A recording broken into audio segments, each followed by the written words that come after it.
제조업이 유실된 경제의 사회 시스템은 부채가 늘어날 수밖에 없고 유동성은 팽창하게 되고 제조업의 부가가치가 없는 상황에서 유동성이 늘어나게 되면 결국은 빈부의 격차의 확대로 나타나게 되죠. 미국은 자신이 구축한 현재의 사회 시스템이나 경제 질서를 통해서는 더 이상 패권을 이어갈 수 없는 구조적 한계에 놓이게 된 거죠. 그래서 미국은 30년의 주기로 기존의 질서를 파괴시키고 새로운 질서를 만들고 있는 겁니다. 그 전환이 뭐냐라고 이야기하면 미국 중심의 새로운 공급망, 그리고 기술 혁신을 통한 새로운 산업의 밸류체인, 그리고 금융 시스템 재편을 통한 미국의 디레버리징, 부채 감축 사이클인 거죠. 제가 미국의 패권이 왜 무너지지 않을 거라고 보는 이유는 뭐냐면 미국을 패권을 대체할 수 있는 국가가 없습니다. 일본요? 유럽요? 그렇지 않죠. 중국도 마찬가지예요.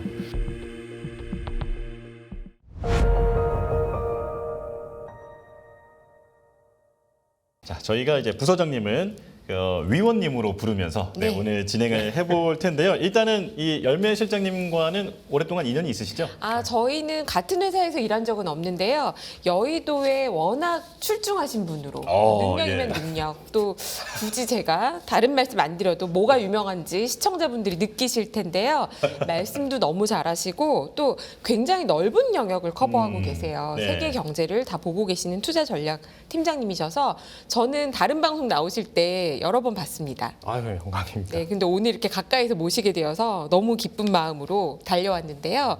또 책을 쓰셨다고요. 그러니까요. 다음 주 수요일에 출간이 된다고 하는데 잠깐 또 직접 한번 소개를 해주실까요? 책 제목은 거창합니다. 네. 한국의 미래라는 한국의 미래. 책을 예. 썼고요. 사실 제가 애널리스트를 하면서 글로벌 경제와 주식 그리고 채권 등 여러 자산을 보고 있지만 1년에 한 번 시리즈로 한국의 미래라는 보고서를 매년 발간을 했었어요. 1년에 한 번씩이요? 네네. 몇 년 동안? 3년을 3년이요? 네. 굉장히 여의도에서 뜨거운 보고서입니다. 시리즈로 예. 계속 내셔서요. 네. 그래서 사실 그 책을 펀드 매니저나 자금 집행 기관뿐만 아니라 기업이나 정책 관련한 정책을 입양하시는 분들에게 세미나할 기회가 많았었는데 이걸 PPT 형식으로 항상 언어의 조심스러움 때문에 작성을 했는데 이번에는 책으로 써서 많은 분들이랑 같이 고민을 해봤으면 좋겠다라는 생각에서 우울한 아직까지 희망의 단초를 찾기 있는 한국 경제가 지금 무슨 이유 때문에 이렇게 힘든 거고 그리고 신정부가 이야기하는 한국의 구조 개혁과 관련한 부분에서 우리는 어디에서 희망의 단초를 찾아야 되는지에 대한 이야기를 경제는 세 개의 주체가 있죠. 예. 가계, 정부, 기업인데 각각의 경제 주체에 맞춰서 제가 생각하는 제언들을 조심히 좀 담아봤습니다. 이게 그 증시에 대한 어떤 미래와 경기에 대한 미래는 다르잖아요. 네, 지금 이제 오늘 증시가 또 사상 최고치로 올라가고 하다 보니까 다 어떤 희망찬 생각을 하고 계시는 분도 많을 것 같은데 하지만 경기는 식어가고 있는 게 현실이니까 그렇죠. 이런 부분들에 대한 좀 자세한 설명이 들어있지 않을까 기대가 되는데 오늘 얘기도 혹시 그 책에 담겨 있는 내용들 위주로 설명을 해주시는 건가요? 그럼요. 사실 그 책의 가계의 결론은 투자 전략의 변화입니다. 기업은 정책의 어떤 변화에 맞춰서 사업 포트폴리오를 바꾸는지에 대한 이야기고 오늘 제가 가지고 온 내용도 결국은 트럼프로 인해 변화되는 세계 경제 질서가 무엇을 변화시키고 있는지 본질에서 우리나라 경제를 한번 조망해 봤고요. 그리고 뒷부분에 이제 두 번째 파트에서 준비했던 게 코스피 5천과 관련한 부분의 기대감들이 다시 높아지고 있죠. 근데 여기서 추가적으로 주가가 상승하려면 제도의 개혁보다 더 중요한 건 기업 이익의 개선입니다. 그래서 그 부분을 우리는 어떻게 바라봐야 되는지 그래서 저는 오늘 숲에 대한 이야기도 중요하지만 숲을 이루고 있는 나무의 변화에 대한 이야기들이 더욱 중요하다는 판단을 하고 있어서 그 본질이 뭔지에 대한 이야기를 짧은 시간이지만 같이 한번 논의해 봤으면 좋겠습니다. 네, 네. 경청하겠습니다. 네, 오늘 자료를 가지고 오셔서 저희 연합뉴스 경제TV 자료실에도 자료가 올라와 있는데요. 가져오신 보고서의 표지가 굉장히 인상적이에요. 네. 제목은 그레이트 로테이션인데 네, 요 표지에 담긴 인물들은 뭐를 보여주고 있는 건가요? 미국의 건국의 아버지 음. 혹은 미국의 어떤 재건을 이야기했던 루즈벨트, 링컨, 뭐 조지 워싱턴 이런 사람들의 사진을 그려놓은 거죠.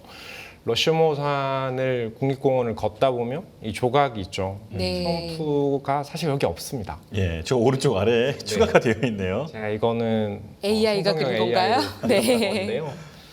트럼프가 이야기하는 건 우리들이 생각하고 있는 그림보다 훨씬 더 크고 위대한 미국의 재건 전략이라는 것들이죠. 그러면 새로운 질서의 변곡점에서는 항상 큰 금융시장의 변동성이 반복되게 되고요.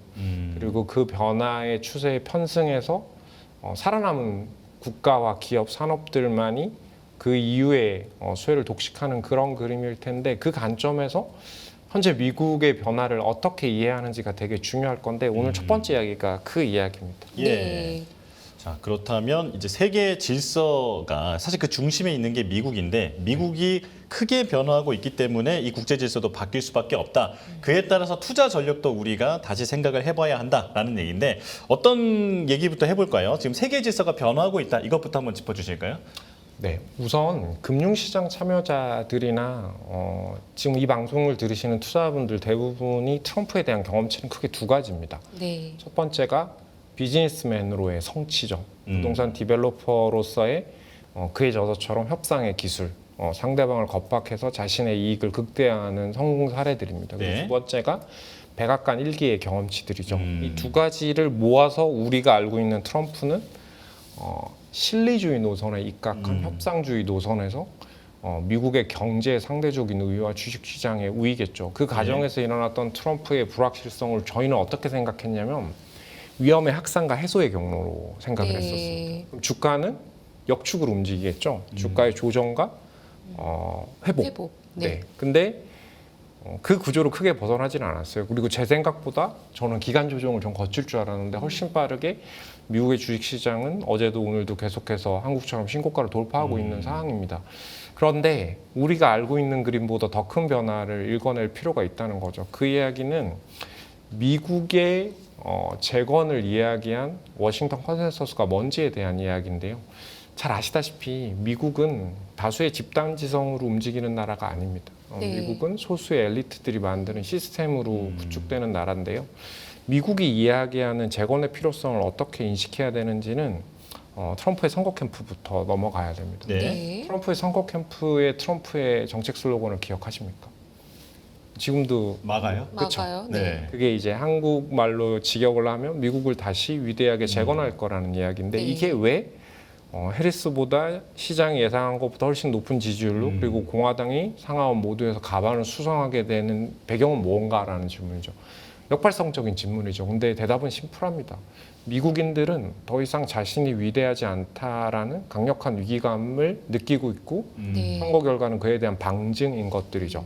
그러면 그 위기의 본질이 뭔지를 바라볼 필요가 있는데 미국은 패권국으로서의 역사를 80년 이상 이어가고 있습니다. 이걸 1차 세계대전 이후로 본다면 이제 100년이 넘어가게 되는데 과거 패권국의 역사를 살펴보면 100년을 넘긴 사례가 없습니다. 네. 100년의 주기로 흥만성쇠가 반복되는데 패권이 형성되려면 되게 심플해요. 세 가지가 있어야 됩니다. 뭐 다 아시겠지만 압도적인 국방 우위. 네. 이 국방 우위는 사실 두 번째인 제조 기술의 우위에서 만들어지는 겁니다. 그리고 이 두 가지 우위를 시스템으로 만들어서 통치할 수 있는 시스템 이건죠. 그래서 미국은 이 반열에 올랐던 것들이에요. 1차 세계대전이 끝나고 유럽의 GDP를 다 모으면 미국의 절반도 안 됐습니다. 아. 미국은 압도적인 패권국의 지위에서 1950년부터 시작해서 80년 가까이 세계 경제 질서를 끌고 왔던 나라죠. 네. 근데 미국의 패권의 붕괴의 과정에 흥망성쇠의 쇠락 사이클은 분명합니다. 왜냐하면 패권국으로 성장하게 되면 반드시 구조적인 위험에 봉착합니다. 그게 뭐냐면 소득이 증가해요. 네. 소득이 증가하면 생산성이 훼손되고 그 나라에서 제조업을 하는 경쟁력은 위축되겠죠. 그렇죠. 그래서 패권국 모두가 제조 기지를 이전하게 됩니다. 미국 이전의 패권국이 영국이었거든요. 네. 해가 지지 않은 나라 영국은 예. 이 생산성의 상대적 위축을 어떻게 극복했냐면 식민 지배를 통한 생산 비용의 관리나 기지를 이전하는 형식이었던 거죠. 그럼 미국이 선택한 생산 기지는 중국이었던 것들이죠. 예. 그러면 경제의 체질이 변하게 됩니다. 잘 생각해 보세요. 제조업이 이탈되기 시작하면 그 패권국은 본격적인 부채 사이클에 접어들게 됩니다. 그게 첫 번째로 무역 적자가 늘어나는 거죠. 그렇죠. 근데 이게 초기에는 아주 달콤한 전환을 가져가게 돼요. 왜냐하면 달러가 유입에서 방출의 단계가 되기 시작하면서 기축 통화로서의 지위를 다지는 배경이 되죠. 네. 그런데 문제는 이거죠. 제조업이 없는 경제가 계속해서 워킹하게 하려면 그때부터 무역 수지의 적자가 아니라 재정 적자와 민간의 레버리지, 민간의 부채까지 같이 늘어나야 되는 그런 그림이겠죠. 네. 그러면서 이제 경제 구조적인 위험들이 진행되게 되는데 두 가지 정도를 우리가 주목해야 돼요. 제가 투자자들에게 심플하게 드리는 첫 번째 이야기는 미국은 이 임계치에 도달했다는 거죠. 미국을 왜 천조국이라고 부르냐면 다 아시죠? 국방비에 천조를 쓰는 미친 나라잖아요. 네. 근데 올해 미국은 자신의 국채 이자 비용으로 국방비보다 많은 돈을 지불해야 됩니다. 제가 되게 좋아하는 사회 정치학자가 닐 퍼거슨이라는 분이 계신데 이분의 책에서도 재밌는 이야기가 있죠. 국방비를 초과한 이자 비용을 낸 패권국이 패권을 이어간 사례는 역사적으로 단 한 차례가 없는 거죠. 미국은 이제 그 사이클에 위치해 있는 거고요. 사회 시스템도 5-6번 정도의 주기가 있었는데 미국이 지금 극명한 양극화, 사회 혼란의 원인이 저는 이렇게 보고 있습니다. 제조업이 유실된 경제의 사회 시스템은 워킹하기 위해서는 계속해서 달리는 자전거처럼 멈출 수 없는 거죠. 부채가 늘어날 수밖에 없고 유동성은 팽창하게 되고 제조업의 부가가치가 없는 상황에서 유동성이 늘어나게 되면 문제가 돼요. 왠지 아세요? 제조업과 금융이 만나면 네. 부가가치를 창출합니다. 제조업과 기술도 마찬가지고 물론 안 그런 경우도 많겠지만 근데 금융과 금융이 만나면 이건 이제 불임인 거죠. 부가가치가 아니라 결국은 버블로 넘어가는 것들이고 금융과 서비스가 만나면 어떤 일이 벌어지죠? 이건 이제 유로 재무위기인 거죠. 현재 프랑스가 되는 네. 것들이고요. 그리고 유로 부동산과 금융이 만나면 서브프라임 모기지나 일본의 자산 가격 버블을 겪게 되는 것들이죠. 그래서 지금 미국은 제조업이 없는 경제, 전체 GDP에서 10%도 안 되는 제조업으로 인해서 과잉 유동성이 만들어낸 인플레이션은 결국은 빈부의 격차의 학대로 나타나게 되죠. 미국의 빈부의 격차를 이야기할 때 보통 지니 개수를 쓰거든요. 네. 미국의 지니 개수는 OECD에서 그래프로 그려보면 압도적인 1등입니다. 2등과 엄청 큰 차이가 있죠. 미국의 지니 개수는 카스트 제도를 아직도 사실상 유지하고 있는 인도와 유사한 수준입니다. 그러니까 미국은 자신이 구축한 현재의 사회 시스템이나 경제 질서를 통해서는 더 이상 패권을 이어갈 수 없는 구조적 한계에 놓이게 된 거죠. 그래서 미국은 플라자 합의 때도 마찬가지인데요. 30년의 주기로 기존의 질서를 파괴시키고 새로운 질서를 만들고 있는 겁니다. 그러면 트럼프의 지금 전략을 심플하게 이야기하면 중국을 세계의 공장으로 그리고 글로벌 교역을 중심으로 성장했던 지난 시스템은 자기가 구축했지만 자기가 완성된 사실 2000년 초반이라고 생각하는데요. 그러면 20년 정도가 지난 거죠.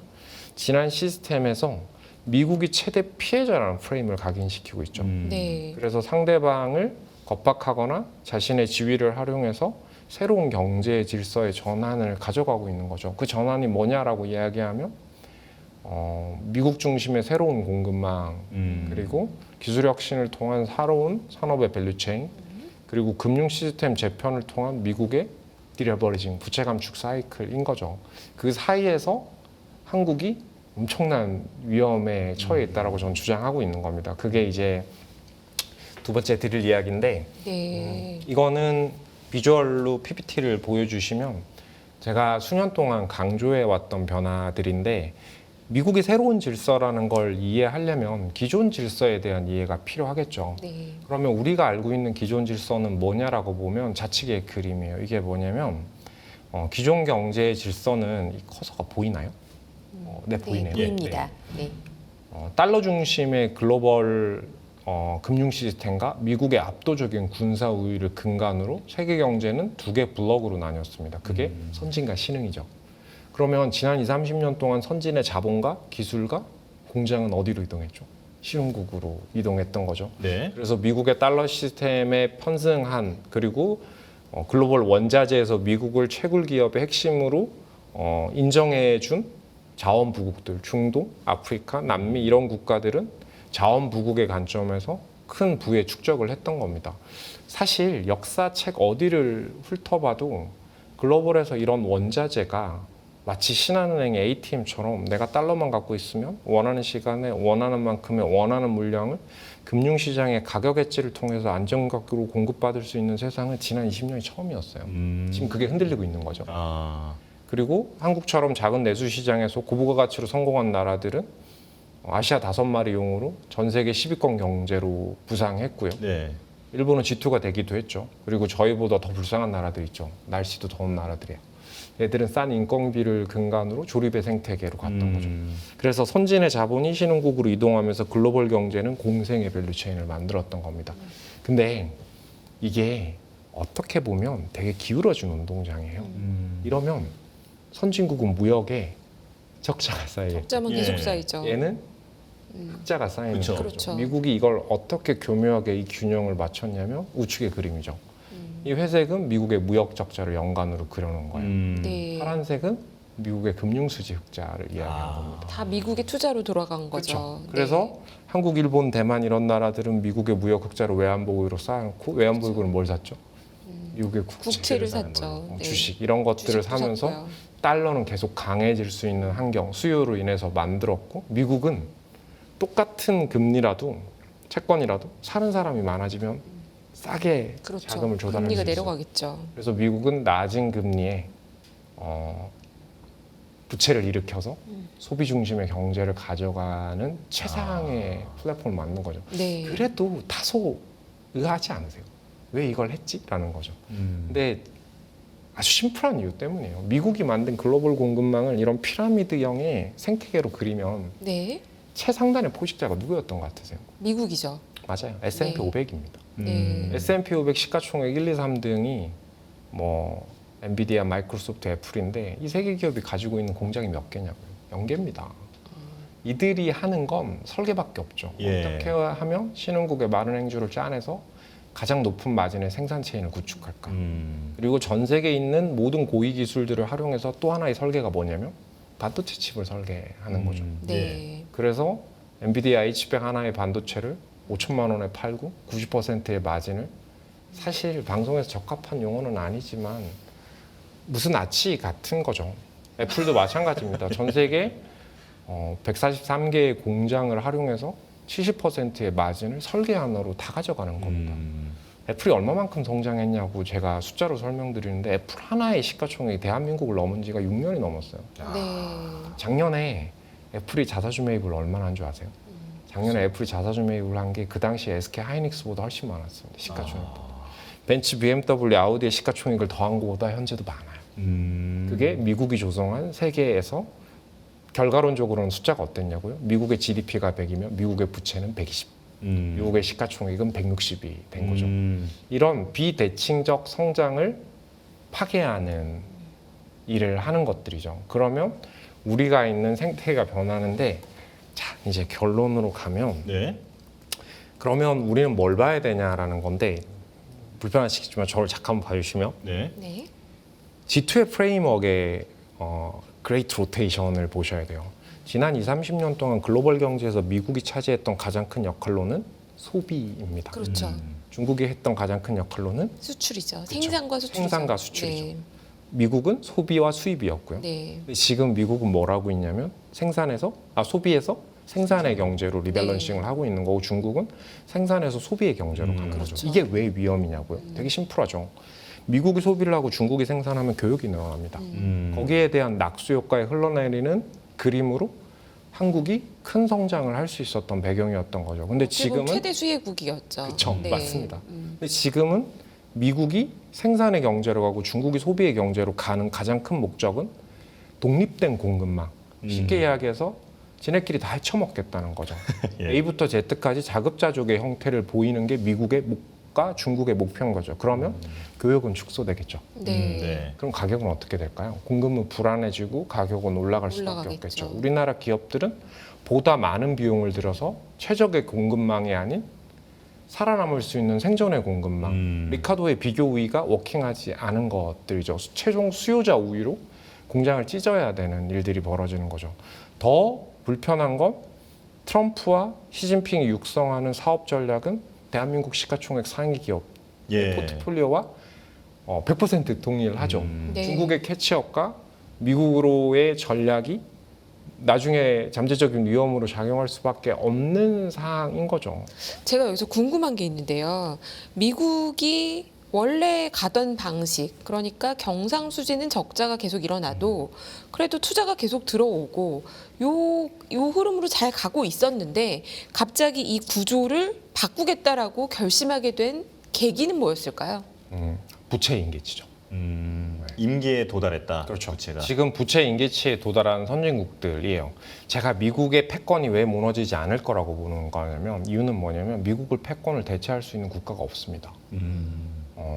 미국의 금리를 보면 그런 거 못 느끼세요. 달러가 무너질 거라고 이야기하면서 달러 채권을 매도하고 있지만 미국 장기물국채가 4.5%, 5%를 넘어가게 되면 많은 자금들이 들어와요. 이유가 뭔지 아십니까? 미국의 채권을 대체할 수 있는 채권 시장이 글로벌하게 부재합니다. 그만한 안전자산은 세상에 없다. 그렇죠. 예. 일본요? 유럽요? 그렇지 않죠. 중국도 마찬가지예요. 그런 흐름에서 이제 저는 바라봐야 되지 않을까라는 생각을 하고 있습니다. 그러면요, 오늘 가져오신 자료에서 미국의 구조적 위기 그리고 치밀하게 전개된 제조업. 그러니까 미국이 정말로 지금의 상황은 트럼프가 혼자 마가하겠다 이런 게 아니라 치밀하게 전개된 준비가 있었다고 보시는 건가요? 그렇죠. 그걸 좀 설명해 주시면 좋을 것 이 같아요. 차트인데 네. 이게 이제 제가 말씀드렸던 그림과 유사하죠. 미국과 중국이 수교를 맺고 미국의 주도로 중국이 WTO에 가입한 게 2000년 초반인데요. 이때부터 급격하게 떨어지는 게 뭐냐면 미국이 전 세계 제조업에서 차지하는 비중과 수출에서의 점유율이 네. 그리고 국방비에 천조를 쓰는 미친 나라가 GDP에서 제조업을 차지하는 비중은 한 자릿수에 가까운 네. 정도의 수준인 거죠. 지금 미국은 이걸 되돌리려고 하고 있는 거죠. 근데 미국은 당파의 이념을 넘어서는 워싱턴 컨센서스라는 게 있어요.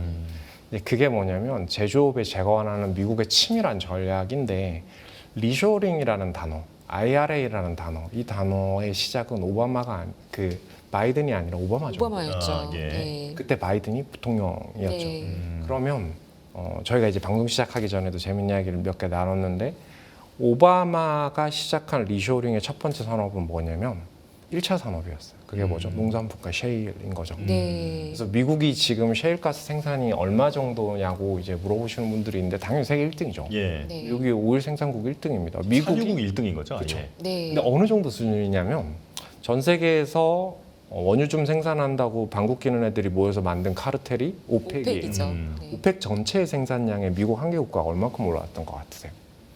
예를 들어서 당연히 많으니까 제가 물어보겠죠. 더 돌파했을 것 같은데요. 그 정도인가요? 네. 전체 생산량이 60%를 넘었고 EIA 자료 기준으로 하면 70% 정도 돼요. 그리고 지금 미국의 재무장관 목표대로 미국이 증산을 진행하면 3년 안에 그런 일이 일어날 수도 있죠. 오펙을 뛰어넘을 수도 네. 있는. 네. 그리고 지금 G20 국가 중에서 농산품과 에너지를 자급자족할 수 있는 국가가 누가 있을까요?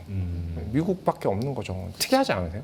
러우 전쟁이 종식되지 않아도 미국의 관점에서 본다면 오일과 그리고 가스 그리고 천연자원 그리고 농산품의 수급이 공급이 위축되게 되면 달러가 강해질 수밖에 없는 그런 그림이 나타나는 이유도 전 이와 다르지 않다고 생각해요. 네. 그 게임 하다 보면은 사기 맵이라는 얘기를 가끔 하잖아요. 모든 게 다 있는 그런 맵에서 이제 사실 맵을 만드는 사람이 조작해서 시작하는 게임에서 사기 맵이라는 얘기를 하는데 미국이 자주 그런 비유를 듣더라고요. 네, 그렇죠. 말씀 들어보면 좀 이해가 됩니다. 미국의 지리학과 관련된 책들을 쓴 책들을 읽어보면 미국이 왜 위대할 수 있는지에 대한 생각들을 가질 수 있죠. 뭐 다음 이야기를 또 넘어가면 그럼 오바마 트럼프 1기는 뭘 했냐라고 이야기하면 트럼프 1기 때 무역 전쟁을 시작했죠. 근데 이 정책은 결과론적으로는 실패인데 가정론적으로는 엄청난 성공이었어요. 결과론적으로는 미국의 무역 적자가 늘어났으니 실패죠.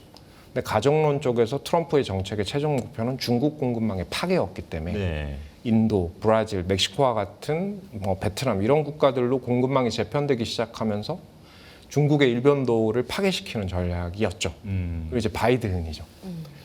제가 이제 방송이 되고 있어 좀 조심스럽긴 한데 네. 바이든의 정책 기조는 사실상 젠틀맨이지만 정책은 소위 양아치스러움이 되게 많아요. 왜 그럴까요? 라고. 언론에선 교활하다. 네, 이렇게 교활하다라고 이야기하는 경우가 많죠. 예. 왜냐하면 이들의 공통점이 뭐냐면 몰려다니는 거잖아요. 네. 바이든의 제조업 육성 정책은 동맹을 통한 중국의 고립 전략. 그리고 두 번째가 뭐였냐면 천문학적인 재정 확장을 통해서 보조금을 통한 미국 투자의 확대 사이클이었죠. 네. 그러면 트럼프 위기는 뭐냐라고 하면 이 차트가 핵심이에요. 이 빨간색 선이 뭐냐면 건설 지출 기준으로 빨간색이 제조업 설비 투자입니다. 네.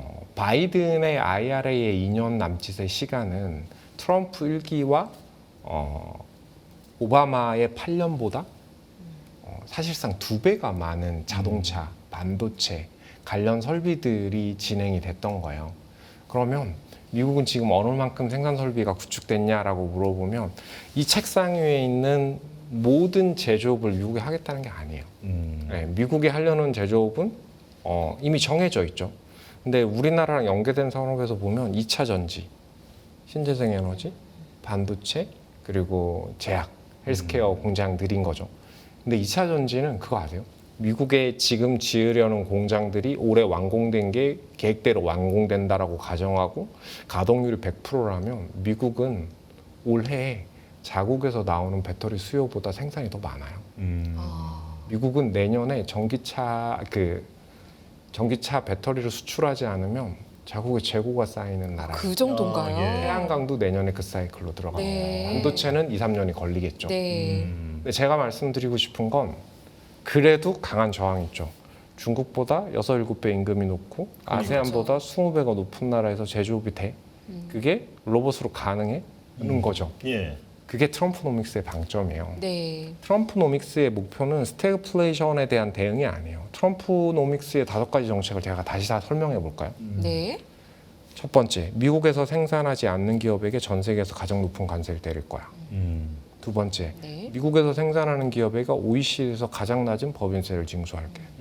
세 번째, 규제는 완화하고 연준을 강압적으로 억압해서라도 조달 금리를 낮춰줄 거야.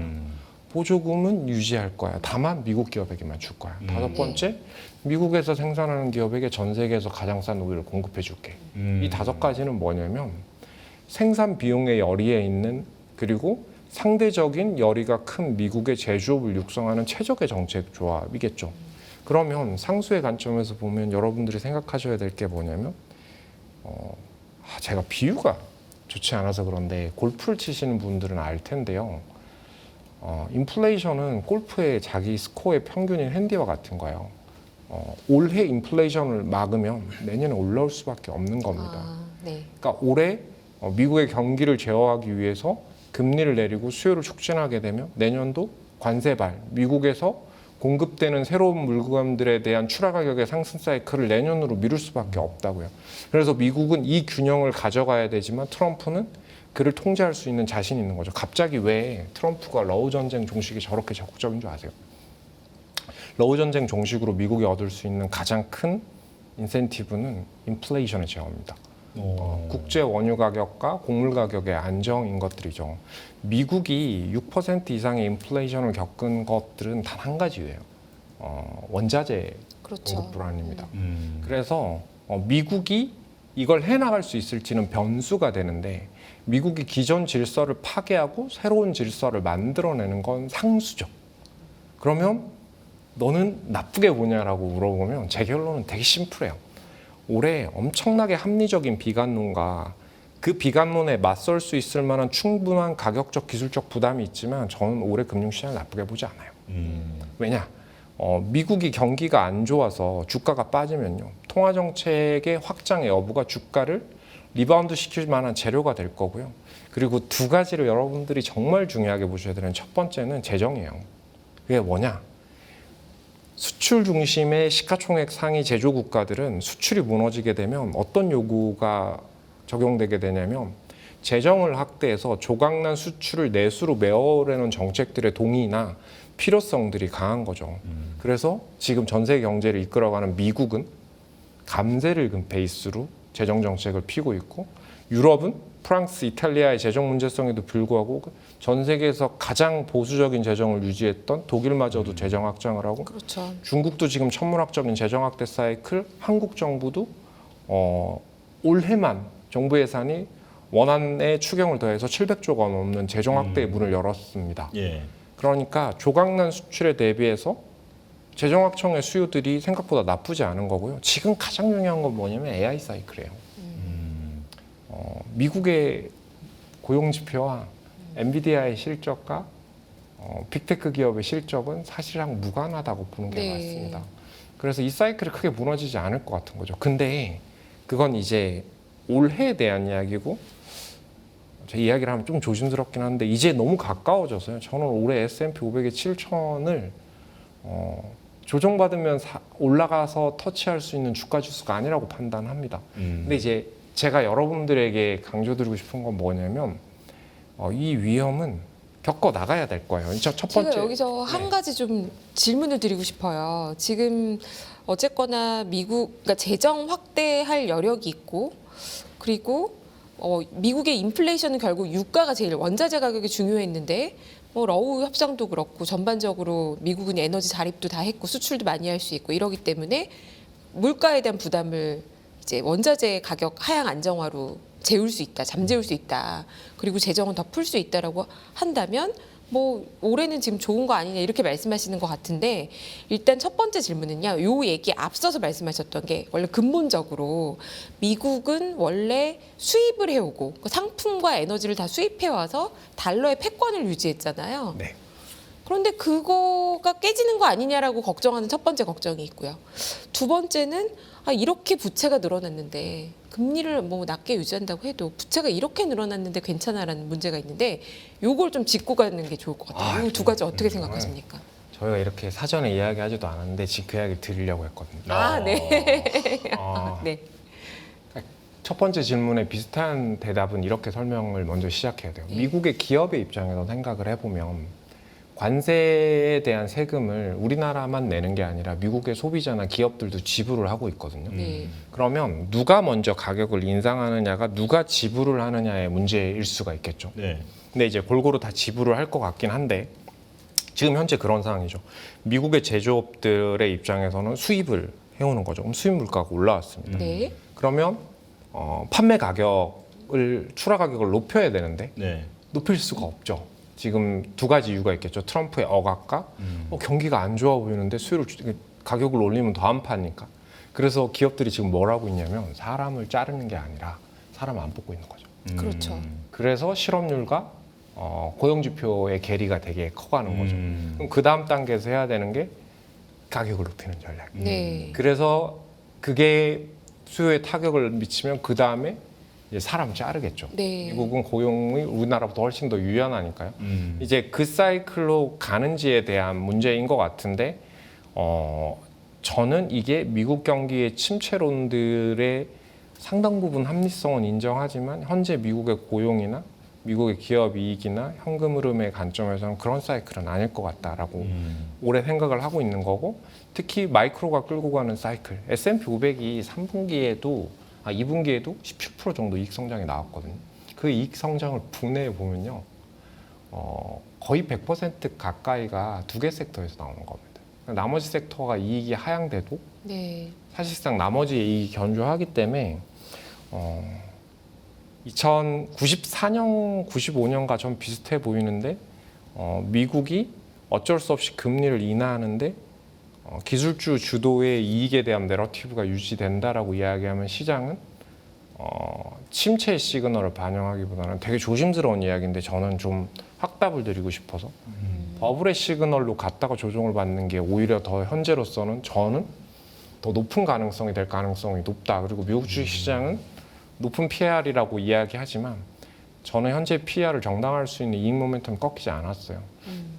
미국이 최근에 이익 모멘텀이 또 2년 내 제일 강해요. 왜 강한 줄 아십니까? 2분기 어닝 서프라이즈 때문에. 네. 한국은 잘 아시겠지만 애널리스트의 이익 추정치가 연초에 올라갔다가 빠지고 그리고 주가의 후행에서 움직이는데요. 미국은 그렇지 않아요. 미국은 이익의 방향성에서 주가가 오히려 후행하는 모습을 강세장일 때는 더 많이 보이는데 지금 미국이 그런 형식인 것 같은데 이 정도 그림에서 올해 더 큰 가열을 맞이하고 주가가 조정받을 가능성이 저는 있으면 있었지 여기에서 미국의 침체 프라이싱이 나오지 않을 것 같다. 만약에 주가가 부러져야 된다면 저는 고용의 시작이 아니라 인플레이션.